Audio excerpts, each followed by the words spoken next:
తెలంగాణ. కేసీఆర్ గారి నాయకత్వం, కేటీఆర్ గారి నాయకత్వం, సబితమ్మ నాయకత్వం.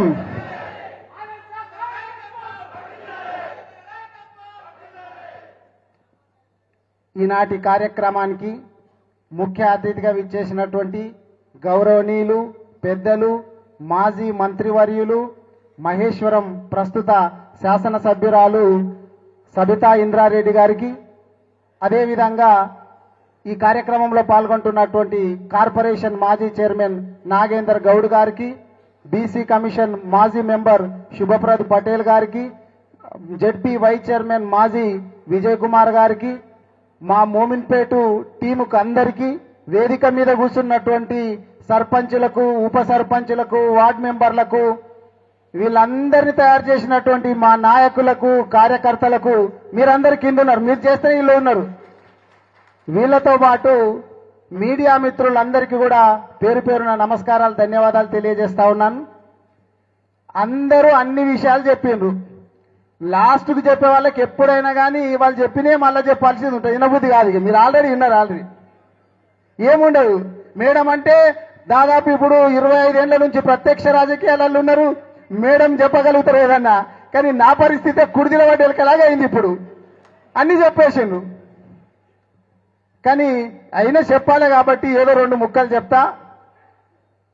సర్పంచులుగా ఏం అధికారాలు ఉంటాయనేటటువంటిది అన్న నాగేంద్ర అన్న కూడా మీకు చెప్పిండ్రు, నరసింహారెడ్డి గారు చెప్పిండ్రు. మీరు మీ గ్రామంలో ఏ కార్యక్రమం జరిగినా కానీ ఎమ్మెల్యే ఉన్నా లేకున్నా, ఏ పార్టీ వాళ్ళైనా, ఎమ్మెల్యే కాదు, ఎంపీ కాదు, ముఖ్యమంత్రి గారు కాదు, చివరికి ప్రధానమంత్రి వస్తే కూడా అక్కడ అందరిని కూర్చోబెట్టేది మీరే. మీ అధ్యక్షతనే జరుగుతుంది అక్కడ.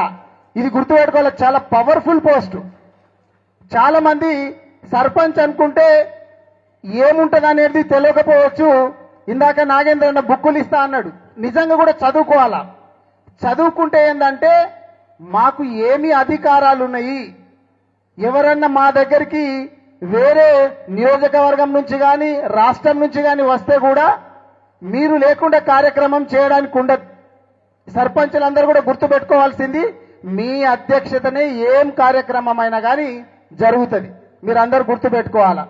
అయితే ఇప్పుడు జాతీయ స్థాయిలో అవార్డు పొందినటువంటి చీమలదరి గురించి చెప్పిండ్రు.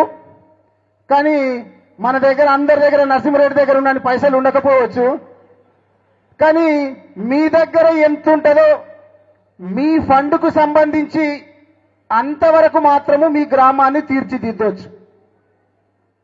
ఒక్క మంచి మాట ఏం చెప్పిండంటే, మీ పక్కన వెంచర్లు అవుతుంటాయి కదా, వెంచర్లు అవుతుంటే మీకు ఎంతమందికి అర్థమైంది అది. కానీ దాని నుంచి మనం ఏదో ఆశించకుండా మన గ్రామ పంచాయతీకి పైసలు కట్టించుకుంటే దాంతో కూడా డెవలప్ చేయొచ్చు అనేటటువంటి విషయాన్ని చెప్పిండు.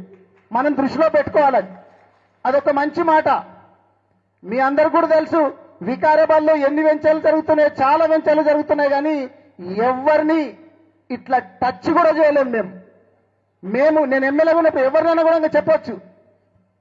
ఇక్కడ ఇన్ని వెంచర్లలో ఏమన్నా ఆనంద్ ఫోన్ చేసిండా, టచ్ చేసిండా అని చెప్పి మీరు ఎక్కడ కూడా అడగొచ్చు. ఒక్కరిని ముట్టుడు కూడా ముట్టలేదు. మీరు అందరు కూడా గుర్తుపెట్టుకోవాలా. మనకు కేసీఆర్ గారు వచ్చిన తర్వాత గ్రామ పంచాయతీకి నిధులు ఎట్లుండో తెలుసు. ప్రతి ఊర్లో కూడా ఇప్పుడు మీకేం పని ఉన్నదంటే, కేసీఆర్ గారి పీరియడ్ లోపల ఏవైతే మంచిగా ఉన్నటువంటి పల్లెలు మళ్ళా మరుగున పడ్డాయో మీరు దాన్ని మళ్ళా వెలుగులోకి తీసుకురావాల్సినటువంటి అవసరం ఉన్నది. పాపము రేవంత్ రెడ్డి గారు చెప్పినటువంటి మాటనైతే నిలబెట్టుకున్నాడు. ఏమన్నాడు అంటే, నేను 3 రంగుల జెండా ఎగరేసి ఆనాటి రోజులు తీసుకొస్తా అన్నాడు. ఆనాటి రోజులు మాత్రం మంచిగా తీసుకొస్తున్నాడా లేదా? మీరు ఏదన్నా తీసుకోండి. కేసీఆర్ గారు మంచినీళ్లు ఇంటింటికి రోజు ఇస్తే మల్లగూడంగాక నీళ్లు చక్కగా రాక మన మహిళలందరూ, ఆడవాళ్ళందరూ బిందెలు తీసుకొని రోడ్ల మీదకి వచ్చే పరిస్థితి ఉన్నది. అరే కేసీఆర్ గారు ఇచ్చినటువంటి నీళ్లను నీకు మెయింటైన్ చేయనికే కూడా శాత కాకపోతే ఎట్లా చెప్పు. కరెంటు కూడా చూస్తున్నాం. కరెంటు కూడా ఇప్పుడు మొన్న మీరు చూసి ఉండొచ్చు కొంతమంది ఆడ పీపీటీ అంటే పవర్ పాయింట్ ప్రజెంటేషన్ ఇవ్వాలని చెప్పి నీళ్ల మంత్రి ఉత్తమ్ కుమార్ రెడ్డి అక్కడ అసెంబ్లీలో పవర్ పాయింట్ ప్రజెంటేషన్ ఇవ్వాలని చెప్పి ఆ ఎజెండాలో ఉంది. వాళ్ళు ముందే ఏం చేసిండ్రు తెలుసా? వాళ్ళ కరెంటు మీద ఎంత నమ్మకం ఉన్నదని చెప్పడానికి ఒక్కటే ఉదాహరణ ఏంటంటే అసెంబ్లీలకు పెద్ద జనరేటర్ తెచ్చి పెట్టుకున్నారు. ఎందుకంటే కరెంటు ఎప్పుడు పోతుందో, మా కరెంటు మాకే దిక్కు లేదు, కరెంటు గిట్ల పోతే ఇజ్జత్ పోతుంది అని చెప్పి పెద్ద జనరేటర్ తీసుకొచ్చి అసెంబ్లీలో పెట్టుకున్నారు. గంత నమ్మకం ఉన్నదంటే ఆనాటి రోజులను మళ్ళా రేవంత్ రెడ్డి గిట్ల తీసుకొని వస్తున్నాడు. అయితే ఇప్పుడు మీరు చేయాల్సిన పని ఏంది? గ్రామ పంచాయతీలు అంటే కేసీఆర్ గారి పీరియడ్ లోపల నర్సరీ మంచిగా పచ్చగా ఉండే, చాలా చోట్ల నర్సరీలంతా ఎండిపోయినాయా లేదా? వీటిని మీరు మళ్ళా మంచిగా చేయాలా. చెత్త తీసే కార్యక్రమం బంద్ అయిండే.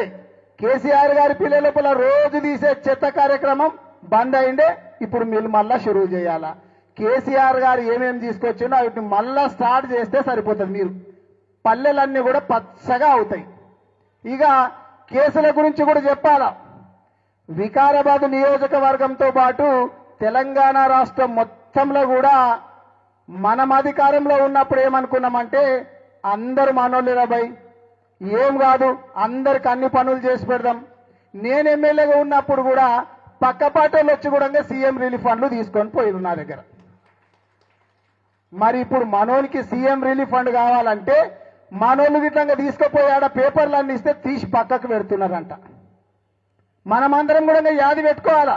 నేను మొన్ననే రోహిత్ రెడ్డి నేను ఎస్పీని కలిసినప్పుడు చెప్పిన, మీరు చాలా మంది వినుంటారు, ఇన్నరో ఇన్నరో నాకు తెలియదు, కానీ ఎస్పీని కలిసినప్పుడు అక్కడ చెప్పినాం, మన మీద కేసులు పెడుతున్నారు కాంగ్రెస్ వాళ్ళు, మేము అన్ని కూడా మాకు మీరే నేర్పిస్తున్నారు, రేపు మేము వచ్చినాక ఎట్లా చేయాలనో మనకు కాంగ్రెస్ వాళ్ళు నేర్పిస్తున్నారు, మీకు వడ్డీతో సహా మేము చెల్లిస్తామని చెప్పి ఆ రోజు చెప్పినాం.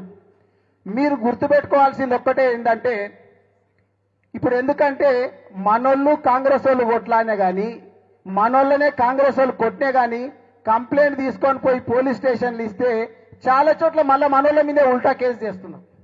ఇది చాలా చోట్ల జరుగుతున్నది. మీరు ఒక్కటే గుర్తుపెట్టుకోవాల్సింది ఏంటంటే, వాళ్ళు కంప్లైంట్ తీసుకొని కేసు చేయకపోతే మీరు కంప్లైంట్ ఇచ్చినప్పుడే ఎక్నాలెడ్జ్మెంట్ అంటే రిసీవ్డ్ కాపీ అని చెప్పి అదే కంప్లైంట్ ఇంకో జిరాక్స్ తీసుకొని పోలీస్ స్టేషన్లో సంతకం తీసుకొని దగ్గర పెట్టుకోవాలి. దానికో టైం ఉంటుంది. ఇక్కడ అన్న నాగేంద్ర గౌడ్ అడ్వకేటే ఉన్నారు, ఇక్కడ తమ్ముడు శుభప్రద కూడా అడ్వకేటే ఉన్నారు.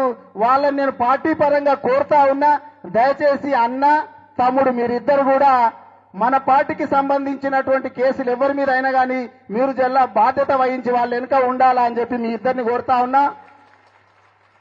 ఎక్నాలెడ్జ్మెంట్ తీసుకున్నాక, రిసీవ్డ్ కాపీ తీసుకున్నాక ఒక టైం లిమిట్ ఉంటుంది.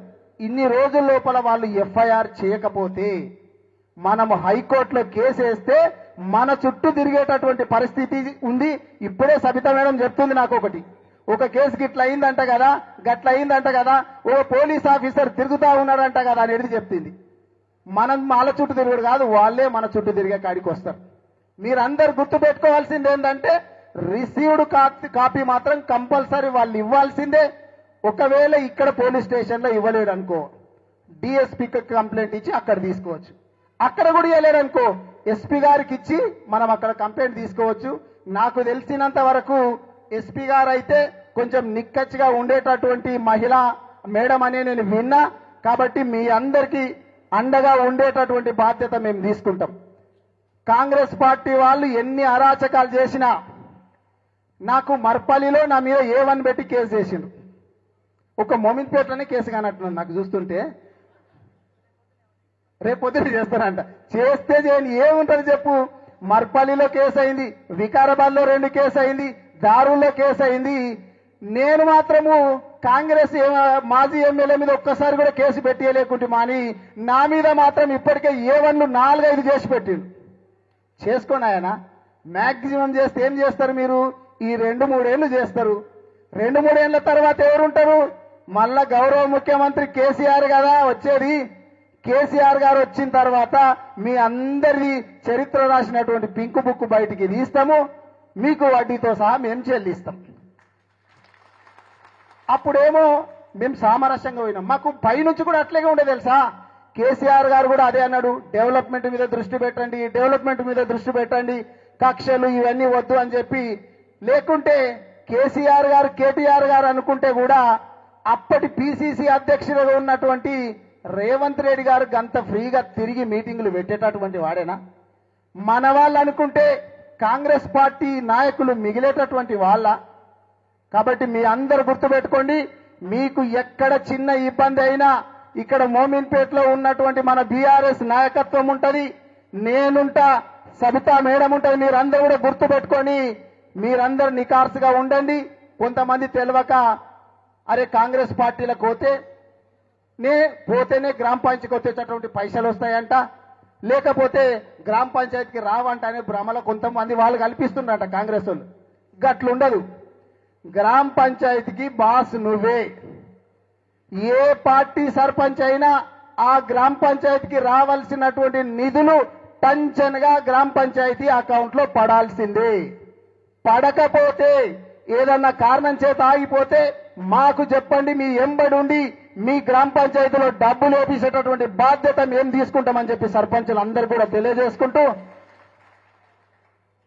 ఇప్పుడే ఇందాక సవిత మేడం చెప్తా ఉన్నారు, గతం లోపల ఉప ఎన్నిక జరిగినప్పుడు ఇక్కడ వికారాబాద్ నియోజకవర్గంలో ఊరూరు గల్లీ గల్లీ తిరిగిండు. తనకు ఈ ఊరు పరిచయం ఉంది, ఆ ఊరు పరిచయం లేదనేది ఏం లేదు. మీకు తొందర లోపల ఎంపీటీసీ జెడ్పీటీసీ ఎలక్షన్లు వస్తాయి, దానికంటే ముందు మున్సిపాలిటీ ఎలక్షన్లు వస్తున్నాయి. నేను మళ్ళా ఇంతకు ముందే గతంలో మేడం రిక్వెస్ట్ చేసిన, మళ్ళీ సభాముఖంగా రిక్వెస్ట్ చేస్తున్నా, అమ్మా మీరు మాకు వీలైనంత టైము ప్రతి మండలానికి మున్సిపాలిటీకి ఇవ్వండి. మీ ఆధ్వర్యం లోపల మేము గతం లోపల నేను ఎమ్మెల్యేగా ఉన్నప్పుడు గత చరిత్రలో ఎప్పుడు లేనంత 34 కౌన్సిలర్లకు 25 కౌన్సిలర్లు గెలుచుకున్నాం గతం లోపల. గతంలో ఎప్పుడు జరగలేదంట. కాంగ్రెస్ పార్టీ వాళ్ళు మినిస్టర్లు కూడా ఉంటే కూడా జరగలేదంట. మళ్ళీ అది పునరావృతం కావాలంటే మీ ఆధ్వర్యం లోపల మేము చేయగలుగుతాం అనేటటువంటి నమ్మకం ఉంది. కాబట్టి మాకు వీలైనంత సమయం ఇవ్వాలని చెప్పి కోరుకుంటూ మీ అందరికీ మళ్ళొకసారి ధన్యవాదాలు తెలియజేసుకుంటూ సెలవు తీసుకుంటాం.